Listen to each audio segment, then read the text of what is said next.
አንዳንድ ነገር ሲዘገይብን በክርስትና ህይወታችን ትልቁ ዋጋ የሚያስከፍለን ነገር ቢኖር ያልተመለሱ የጸሎት ጥያቄዎቻችን ናቸው። ይህ የጸሎት ጥያቄዎቻችን ደግሞ መጠበቅ በጣም ከባድና ፈታኝ ነገር ነው። ግን በዚህ በመዘግየት ውስጥ ትምህርት እናገኛለን።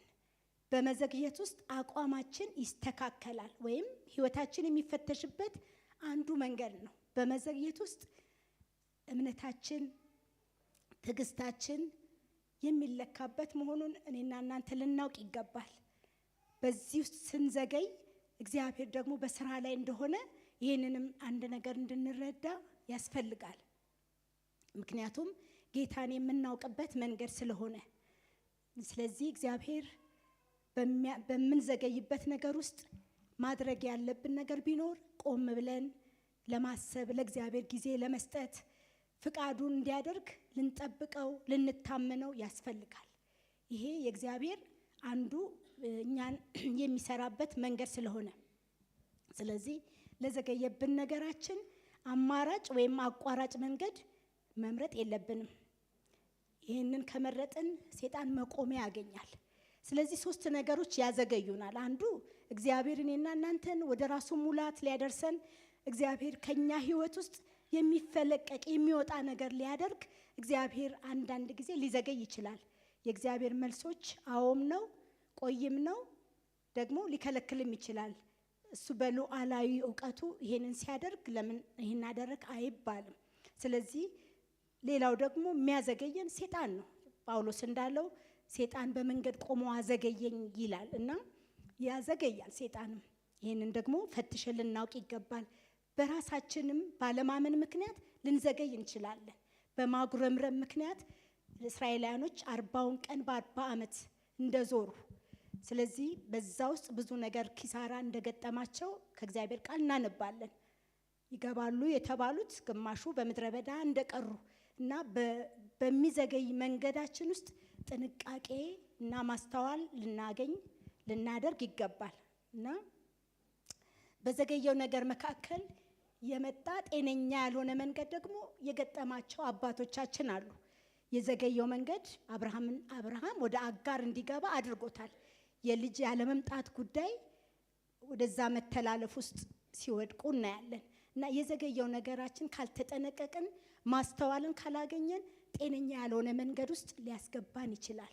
ስለዚህ የዘገየብንን ነገር ዛሬ ቆም ብለን ምን እያደረግን ነው? በዘገየው ነገራችን እኔና እናንተ ምን አይነት ምላሽ ለእግዚአብሔር እየሰጠን ነው? እንዴትስ እየጠበቅነው እንደሆነ ልናስተውል የሚገባ ጉዞ የህይወታችን ጉዞ ነው።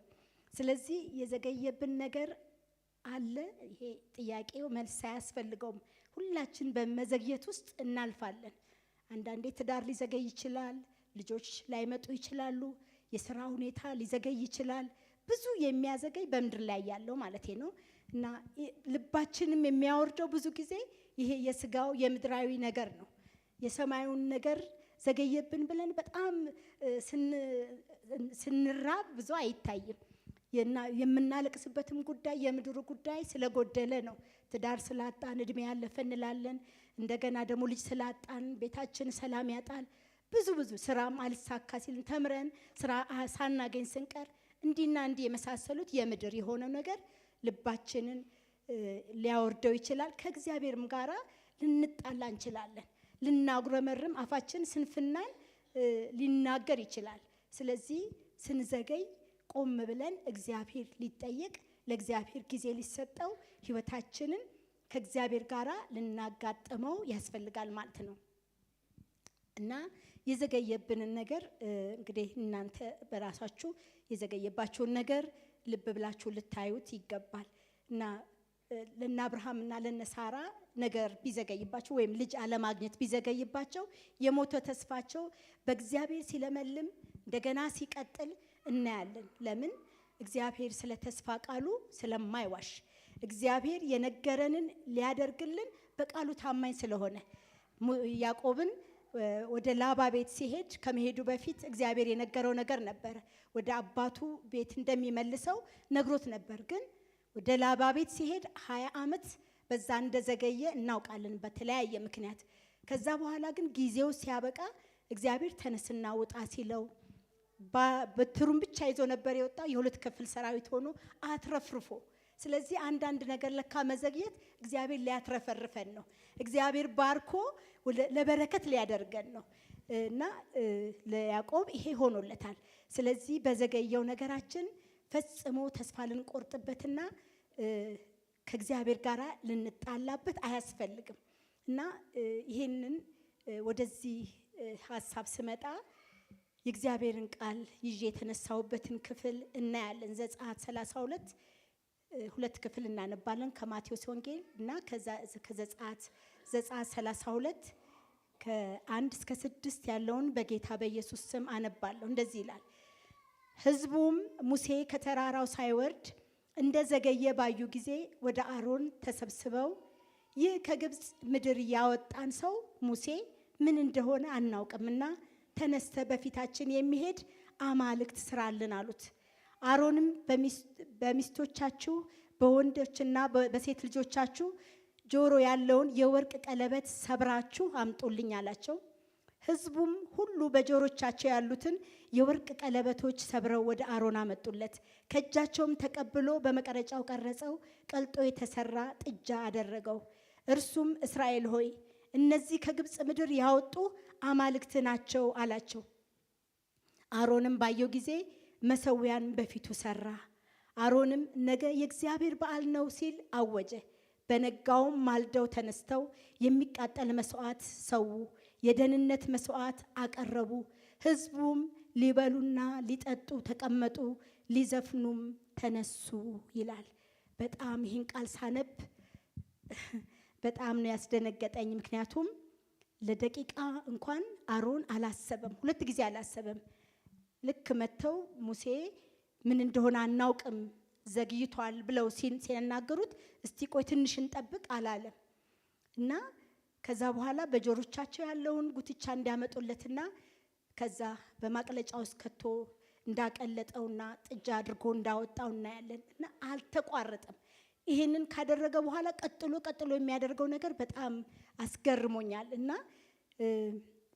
ሙሴ የዘገየበት ምክንያት ጥሩ ቦታ ነው የዘገየው። በእግዚአብሔር ሕልውና ውስጥ ገብቶ ነው የዘገየው። ዝም ብሎ ተራ መንደር ሄዶ አይደለም፣ ሩቅ መንገድም ሄዶ አይደለም።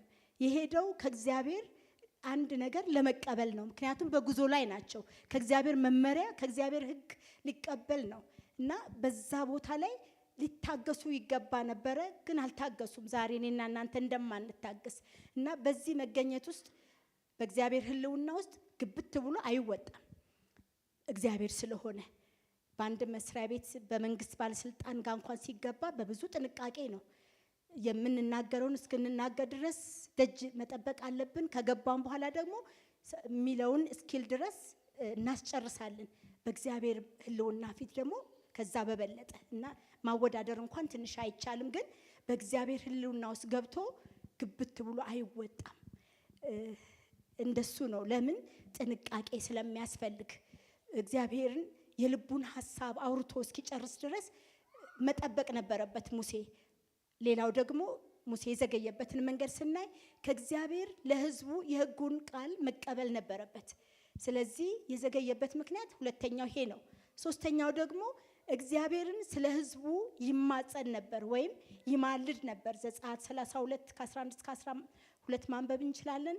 ዘዳግም 9 ከ18 እስከ 19 እስከ 20 ድረስ ማንበብ እንችላለን። ምን አይነት ምልጃ! 40 ቀንና 40 ሌሊት በእግዚአብሔር ፊት ተደፍቼ ይላል። እየጾመ እየጸለየ በእግዚአብሔር ፊት ስለ ሕዝቡ።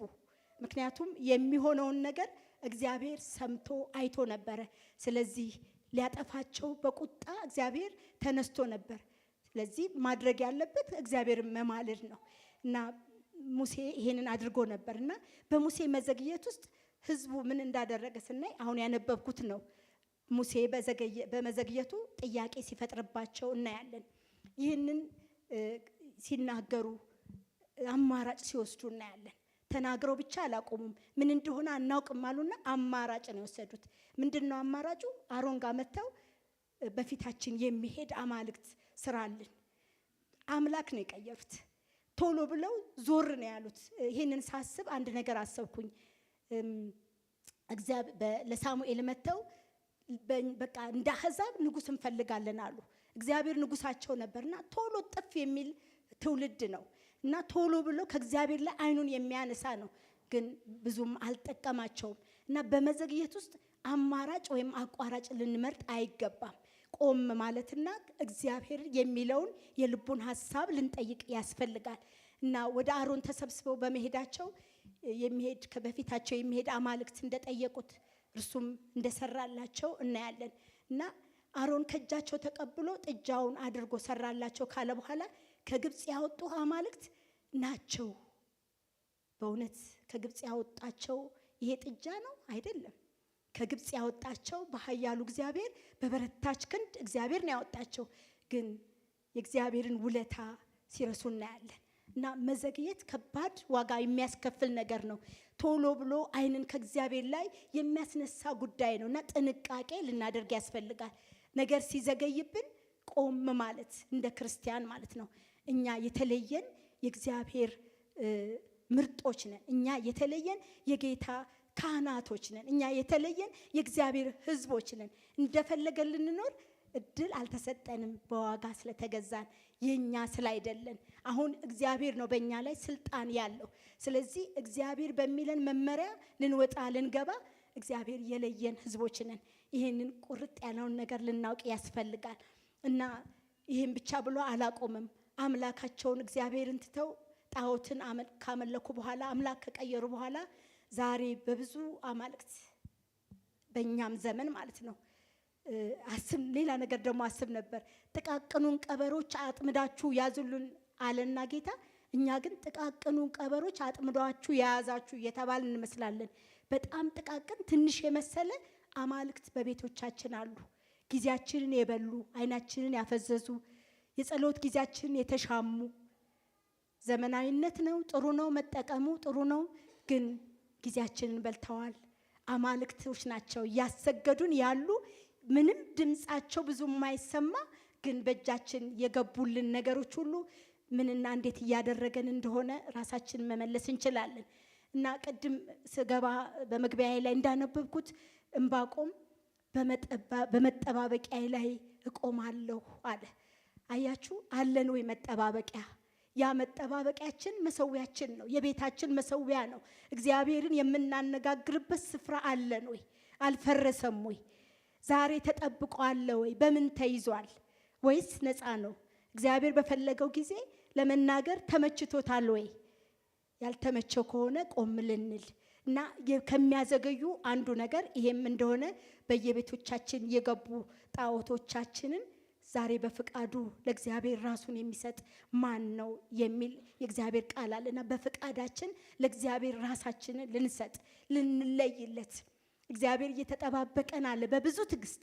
እግዚአብሔር እስክንመለስ ድረስ የንስሐን ዕድሜ ጨምሮልናል። እስክንመለስ ድረስ ከእጃችን ላይ ልንጥል የተገባውን አንጠቀም፣ ሌላ ነገር ወይም አናውራበት ማለት አይደለም።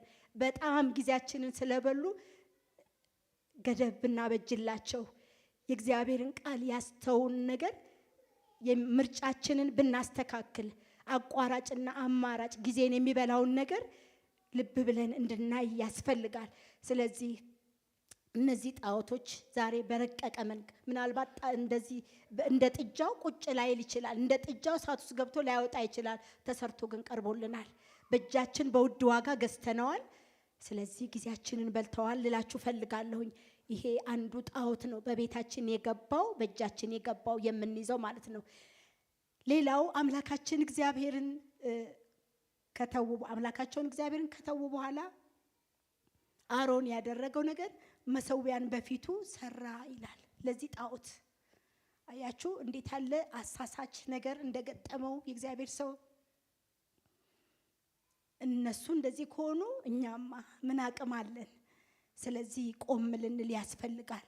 በፊቱ መሰዊያን እስኪሰራ ድረስ አያችሁ፣ መሰዊያን የሚሻማ መጠባበቂያን የሚሻማ ነገር ተፈጠረ ማለት ነው።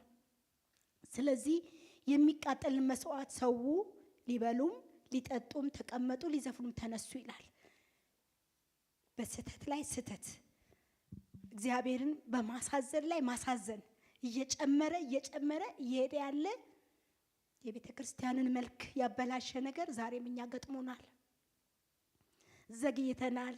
የእግዚአብሔር ክብር ሊገለጥ በደጅ አለ፣ ግን እንዳይመጣ የከለከለው ጥቃቅን ቀበሮች አሉ እና ያዘገየንን ነገር ከእግዚአብሔር የለየንን ነገር አለን እኮ እያመለክን ነው። ጌታ ጌታ እያልን ነው። የቤቱ ባለቤት አንድ ቀን ይመጣል። ድንገት ሲመጣ የሙሽራውን ልብስ ያለበሰውን በሕዝቡ መካከል ሲያገኘው ወዳጄ ሆይ የሰርጉን ልብስ ሳትለብስ እንዴት በዚህ ተገኘ አለውና ቀጥሎ ያለው ፍርድ ነው። አውጡትና ጣሉት ነው ያለው። ስለዚህ የቤቱ ጌታ የቤቱ ተቆጣጣሪ መምጣቱ አይቀርም፣ ይመጣል። የዘገየ ቢመስልም ስለ ተስፋ ቃሉ እግዚአብሔር አይዘገይም። እኔና እናንተ እስክንመለስ ድረስ ነው። የእርሱ ሆነን ዘላለማችን እንዲያምር ነው። መዳናችን ፍጻሜ እንዲያገኝ ጌታ ዘግይቷል። ጌታ ረስቶን አይደለም። ጌታ እስክንስተካከልለት ድረስ ነው። በመስመር እስክንገባ ድረስ ነው። ስለዚህ ጌታን ደጅ ላይ አቁመን ደጅ አናስጠናው። እነሆ በደጅ ቆሜ አንኳኳለሁ። የቤቱ ባለቤት ደጅ ቆሞ ስለዚህ እያንኳኳ አለ። በቃሉ እያንኳኳ አለ። በዓለም በሚሰማው ነገር እያንኳኳ አለ። እኔና እናንተ ነቅተን እንድንሰማው ጌታ ዛሬ እየተጣራ አለ። ይህን በማድረጋቸው ምን እንደሆነ ስናይ እነዚህ ህዝቦች እግዚአብሔር ሙሴ ይህንን ህዝብ አየሁት፣ አንገተ ደንዳና ህዝብ ነው አለና የእግዚአብሔር ቁጣ ነደደ ይላል። በዛው ክፍል ላይ 32 ላይ ስናንብና ሙሴና ኢያሱ ወደ ሰፈር ውረድ አለው እግዚአብሔር። አያችሁ ምን ያህል ንዴት፣ ምን ያህል ቁጣ፣ ምን ያህል ፍርድ እንደወጣባቸው አስቡ። የዘገየው ለመልካም ነገር ነው፣ እየሆኑ ያሉት ነገር ግን በሌላ መልኩ ነው። ስለዚህ ነገር ሲዘገይብን በሌላ መልኩ አንገለጥላችሁ ነው። ነገር ሲዘገይብን የኛ ነገር የምድር ነገር አልሆን ሲለን አምላክ አንቀይር፣ አማራጭ ወይም አቋራጭ መንገድ አንምረጥ እና ሙሴና ኢያሱ ወደ ሰፈር ሲቀርቡ ጥጃውንም ዘፈኑንም አየ ይላል። መንፈሱ ተበሳጨበት። አስቡ 40 ቀንና 40 ሌሊት በእግዚአብሔር ፊት በጾምና በጸሎት በእግዚአብሔር ፊት በብዙ መንቀጥቀጥ በብዙ ፍርሃት የቆየው ሙሴ ድካሙን ከንቱ የሚያደርግ ነገር ሲያይ እንደ መሪ ከባድ ነው። በኢሳይያስ ውስጥ አንድ ቃል አለ፣ ኃያላን በሜዳ ይጮሃሉ፣ የሰላም መልእክተኞች ግን መራራ ለቅሶ ያለቅሳሉ ይላል። በጣም የምፈራው ቃል ነው እና እንደ ልብ ሲኮን የሰላም መልእክተኞች ከእግዚአብሔር መልእክትን ይዘው የመጡ ግን መራራ ለቅሶ የምናስለቅስ እንዳንሆን እግዚአብሔር የሰጣቸውን ነገር ከእጃቸው ላይ የምናስጥል ህዝቦች እንዳንሆን በዘገየብን ነገር ላይ ጥንቃቄ ልናደርግ እግዚአብሔር ይርዳን። እና መንፈሱ ከተበሳጨበት በኋላ ከእጁ ጽላቱን ጥሎ ከተራራው በታች ሰበራቸው ይላል። ዛሬ በሰፈራችን ምን ይታይ ይሆን? በእነሱ ሰፈር የታየው ዘፈን ነው፣ ጥጃ ነው፣ ሌላ መፋነን ነው፣ ሌላ ነገር ውስጥ ገብተዋል። በእኛስ መንደር ጌታ ቢመጣ አሁን ፓስተራችን አንዳንድ የሚናገረው ነገር አለ። የእግዚአብሔርን ክብር ይምጣ እያላችሁ አትናገሩ አለ። አንድም ለማዳን አንድም ለመግደል ሲል ሰምቼዋለሁ። እና የእግዚአብሔር ክብር አሁን ቢመጣ እኔና እናንተ እንዴት ተዘጋጅተናል? ስለዚህ ወደ እግዚአብሔር ቤት በገባ ጊዜ እግርህን ጠብቅ ይላል እግዚአብሔር ቃል። በጣም በብዙ ጥንቃቄ፣ በብዙ ፍርሃት፣ በብዙ እግዚአብሔር አይለመድም። ማለዳ ማለዳ አዲስ ነው ታማኝነቱ ብዙ ነው ስለሚል አይለመድም። ድንገት ሲያልፍ ምን እንደሆነ አናውቅም እና በብዙ ጥንቃቄ ጌታን ፈርተን ጌታን ፈልገን ለራሳችን እግዚአብሔርን ለመስማት ሰው ሊደክም ይችላል፣ እኔ ልደክም ይችላለሁ። ምናየው ግን ጌታን እንጂ ሰውን መሆን የለበትም። ጽድቃችንን የምንፈጽም ራሳችን፣ የምንጠየቀው እኛ ራሳችን ብቻ። ስለዚህ በጣም ጥንቃቄ ያስፈልጋል። ክብር በደጅ አለ። የእግዚአብሔር ደመናው ታይቷል አይደል? ያ ደመና ደግሞ ምድርን የሚሞላ ነው። ስለዚህ ከሚድኑት ወገን እንድንሆን በብዙ ፍርሃትና ጥንቃቄ የዘገየብን ነገር ልባችንን ሳይሰርቀው እኛም አማራጭ ሳንወስድ የጌታ ብለን የጌታ ሆነን እንደ እግዚአብሔር እንደ ልቡ ሐሳብ እንድንሆን ልነግራችሁ ወዳለሁኝ። እና ይሄንን ባዩ ጊዜ ሙሴ እንደውም ኢያሱ ሲነግረው ምን አለ? የድል ተነሺም ድምፅ አይደለም አለ። ድምፁን ሲሰሙ ብዙ ጫጫታ አለ አይደል? ብዙ ላይ ብዙ ጭፈራ አለ አይደል? ድንግርግር የሚያደርግ ነገር ነው። የድል ነሺም የድል ተነሺም ሳይሆን ቀርቶ ቢሆንስ? ጌታ ሲመዝነው በሚዛኑ ላይ ትክክል ያልሆነ ቢሆንስ? ስለዚህ ራስን አድን ነው። ጥንቅቅ ብለን እንድንኖር እግዚአብሔር እንዲረዳን ያስፈልጋል። ሌላው የሰሩት ጥጃ ወስዶ በሳት አቃጠለው፣ እንደ ትቢያ እስኪሆን ድረስ ፈጨው፣ በውሃ ላይ በተነው፣ ለእስራኤል ልጆች አጠጣቸው ይላል። በጣም የገረመኝ መጠጣታቸው፣ በጥብጦ አጠጣቸው ያ የሰሩትን። ስለዚህ ከዛ በኋላ ቀጥሎ አሮንን እንደገሰጸው ህዝቡ ምን አደረገ ብሎ ካህኑን አሮንን እንደገሰጸው እናያለን። በጠላቶቻቸው ፊት እንዲነወሩ ህዝቡን ስድ ለቀሃቸዋል አለ። አያችሁ፣ የዘገየው ነገር ጥንቃቄ ካልተወሰደ ለካ መረን መውጣት አለ። ራእይ የሌለው ህዝብ መረን ነው ይላል እግዚአብሔር ቃል። ስድ መውጣት አለ። በጣም የቤተ ክርስቲያን መልኳ ይሄ አይደለም። የቤተ ክርስቲያን መልኳ ጽድቅ፣ ቅድስና፣ እግዚአብሔርን መፍራት፣ የወንድማማች መዋደድ ነው። የቤተ ክርስቲያን መልኳ የእግዚአብሔር መንፈስ ጉባኤውን ሲሞላ ነው የምናውቀው። በደጅ አጋንንት ያለው ሰው አያልፍም ነበረ። ያኔ መሰረተ ክርስቶስ የነበርን ጊዜ አያልፍም። ገና እዚህ ባምቢስ አካባቢ የታመመ ሰው ይዘን ስንሄድ በጣም በትግል ነው። አይሄዱልንም፣ እንዴ ለመታጠፊያው አይሄዱልንም።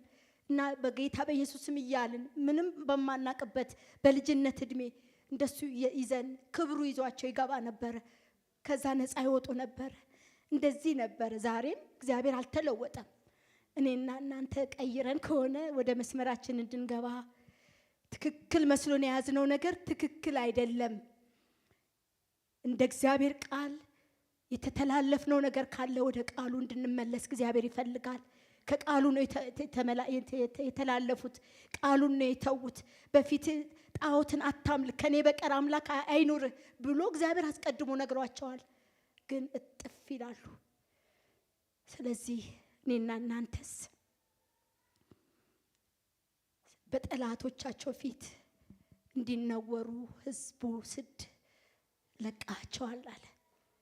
አቅም አለን። ዛሬ የሚያፈዙብን የሉም። ዛሬ እግዚአብሔር ስም በእኔና በእናንተ ምክንያት አልተሰደበም።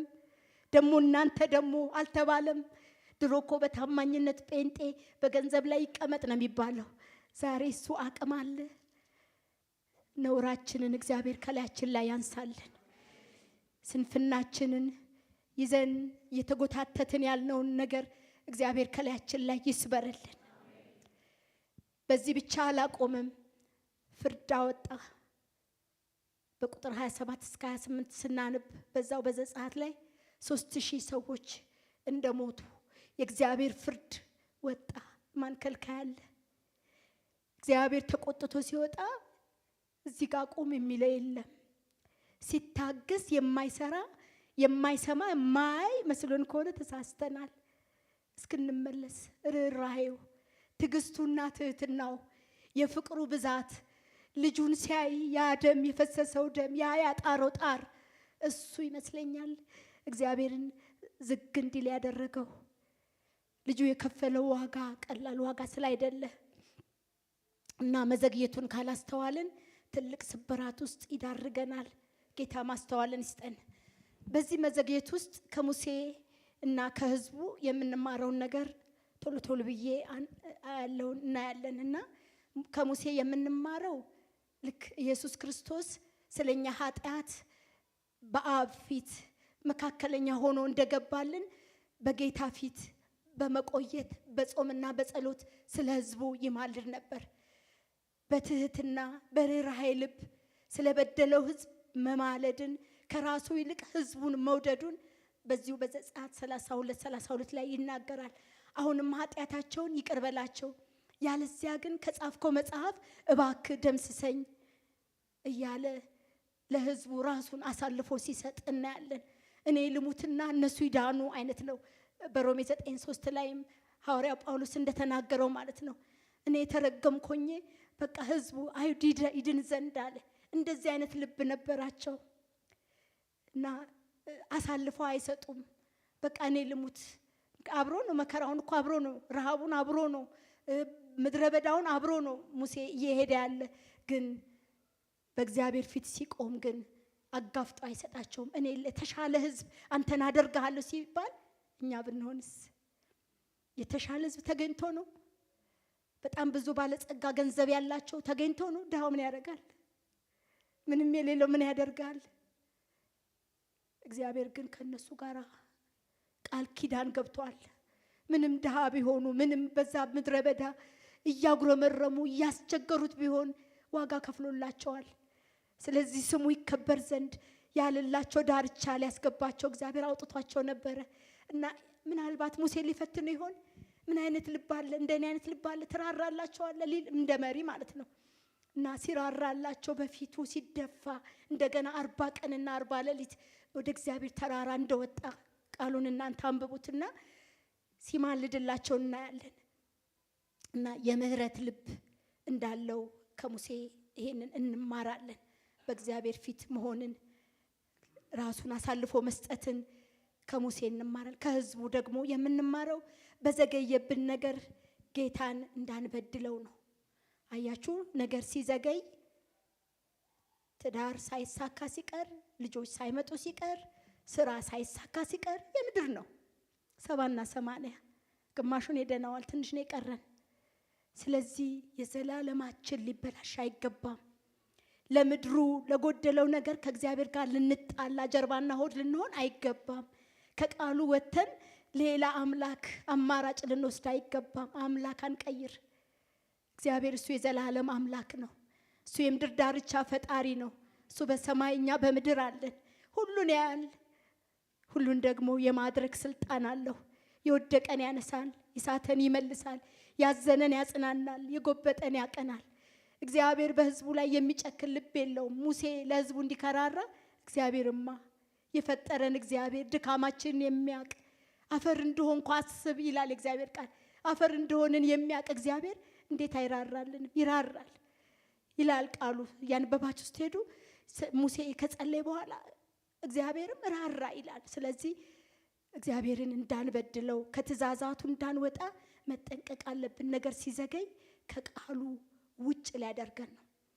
ነገር ሲዘገይ ጠላት መቆሚያ ካገኘ በቃ እኔንማ ትተኛል ምናምን የሚል ስንፍና ቃል ከአፋችን ሲወጣ እኮ በቃ ይታለ እንትና ቀድሞሽ እንትና ቀድሞ እያለ አሮጌ ፋይል አለው ይዞት የሚዞረው። ስለዚህ እሱን ያነብልናል። ምን ሰማው ከሆነ እኛን ከእግዚአብሔር ጋር ማጣላትና ማጣላት ብቻ ነው የሱ ዓላማ። መንግስቱን እንዳንወርስ ነው። ከሱ ጋር አብረን እንድንቃጠል ነው የሚፈልገው ሰይጣን። ስለዚህ ለሱ ተባባሪ አባል መሆን የለብንም። በቃ ቢገለኝም እንኳን አለ ኢዮብ አንተን ጠብቃለሁ እስከ ሞት ድረስ ማለት ነው። እንደ ኢዮብ መከራዬ የለም። በአንድ ቀን ያ ሁሉ ናዳ ቀጥሎ የሚሆን ናዳ በራሱ በጤንነቱ ላይ የመጣ የበሽታ ናዳ ማንም እንደዚህ ታሞ አያውቅም። አይደለም 7 ልጅ አንድ ልጅ ሲታመምብን እንዴት እንደምንሆን እንኳን ሞቶ። ስለዚህ አልበደለም፣ በአፉ አልበደለም ይላል። 1ም 2ንም አንብቡት። ይልቁኑ በእግዚአብሔር ፊት ሰገደ። ይቻላል እንዴ? ጸጋው ያስችላል። ጸጋው በእግዚአብሔር ፊት ቢገለኝም እንኳን ያስብላል። እኔ አንድ ጊዜ እንደዚህ ሆንኩኝ። ትንሽ ነው፣ እንደ ኢዮብ አይደለም። መከራው አላልቃልና ቀጥሎ ሲመጣ ልጅ ነኝ የዛ ጊዜ እና እንኳን አሁን አልሆነ አቅም ልጅነት ጥሩ ነው እና ረሃቡ ምርዛቱም ሁሉም ነገር ሲሆን እግዚአብሔር ሆይ መከራ የቆሞ አይቀር አልኩት። ቆሞ አልቀረም። እግዚአብሔር የተባረከ ይሁን። አሳለፈኝ። እግዚአብሔር እናንተን የሚያሳልፋችኋል። መከራችሁ ቆሞ አይቀርም። የእግዚአብሔር ጉብኝት በራሱ ጊዜ ሲመጣ እግዚአብሔር ያሳልፈናል። እግዚአብሔር በብዙ በረከት ደግሞ በባዶ አይደለም እኮ በብዙ በረከት ታሪካችሁ ታሪክ ሆኖ እስኪቀር ነበር እንዴ እስኪባል አሁን እዚህ ጋር ባወራ ላሳድራችሁ እችላለሁ አይመስልም። ግን እግዚአብሔር ዛሬ እዚህ ጋር አድርሶኛል። እግዚአብሔር እኔንም የሁለት ክፍል ሰራዊት አድርጎኛል። በልጆች ባርኮኛል፣ በትዳር ባርኮኛል። ስሙ ይባረክ። የበለጠውን ደግሞ በእግዚአብሔር ቤት እንድኖር አድርጎኛል። እዚች ቦታ ላይ ተቀምጬ አንድ ቀን ጌታ ሆይ አልኩኝ። ቆጠርኩት አመታቴን በእግዚአብሔር ቤት ያሳለፍኩትንና ይህን ዓመት ስለው በቤቴ በህይወት መኖር ሻለኝ በልቤ። አያችሁ ብዙ ባልንጀሮቼ በህይወት የሉም። እኔ ግን የኖርኩት እግዚአብሔር የንስሐ ዕድሜ ጨምሮልኝ ነው። እግዚአብሔር ነገን ምን እንደሚሰራ ስለማላቅ ዛሬ ላይ እግዚአብሔር በእናንተ ፊት እንኳን መቆሜ የእግዚአብሔር ርኅራኄ የእግዚአብሔር ምሕረትና ቸርነት በዝቶ ነው። ብዙ ሞቶች አይነቱ ብዙ ሞቶች እግዚአብሔር በህይወት ያሳልፏል። በህይወት ኑር ያለ እግዚአብሔር ነው። ስለዚህ ነገር ሲዘገይ በደል ውስጥ እንዳንገባ ከትእዛዙ እንዳንወጣ ልንጠነቀቅ ከነዚህ ሰዎች መማር አለብን። ሌላው ነገር ሲዘገይ ከነዚህ ህዝቦች የምንማረው በተሳሳተ መንገድ ለስጋችን በሚመች አማራጭ እንዳንወስድ መጠንቀቅ አለብን ማለት ነው። ሶስተኛው ነገር ሲዘገይ ብዙ ሰፊ አቋራጭ መንገድ አለ። እርሱን እንዳንመርጥ ማቴዎስ 7 ከ13 እስከ 14 ማንበብ እንችላለን። ሰፊው መንገድ ብዙዎች የሚሄዱበት፣ ጠባቧ መንገድ ግን በጣም ጥቂት ሰዎች የሚሄዱበት መንገድ ነው። ስለዚህ ሰፊውን ሳይሆን ጠባቧን መርጠን ዳርቻችን ጋር መድረስ አለብን። ሙሴ ሲዘገይ ብዙሃኑ የመረጡት መንገድ መምረጥ የለብንም። የመረጡት ያን ጥጃ እንዲሰራላቸው በፊታቸው የሚታይ ነገር፣ ይሄ ደህንነታችንን የተሰራበት መንገድ አንድ ነው። እሱም ኢየሱስ ክርስቶስ ነው። ሌላ መንገድ አንቀይስ። መንገድም እውነትም ህይወትም እኔ ነኝ ያለ ጌታ በዙፋኑ ላይ አለ።